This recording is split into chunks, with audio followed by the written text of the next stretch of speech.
Les partis politiques tunisiens ont voté vendredi pour la tenue des élections législatives puis la présidentielle avant fin 2014. 12 des 18 formations représentées au Parlement se sont mis d'accord sur l'ordre des élections, un consensus qui toutefois continue de faire débat au sein de la classe politique. Il est évident que si on inverse le calendrier électoral et qu'on élise les députés avant le président de la République, cela donne sans aucun doute une légitimité supplémentaire au Parlement lui-même.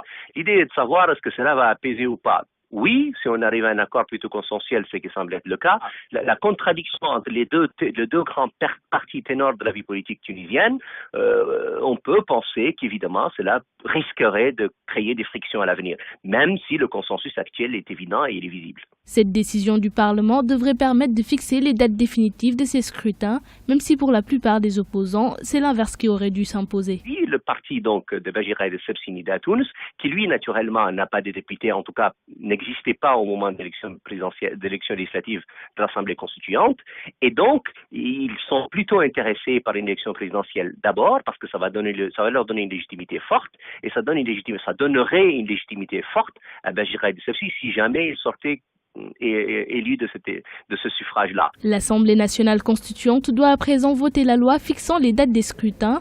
Le calendrier des élections, quant à lui, devrait être adopté avant le 23 juin, date du début des inscriptions sur les listes électorales.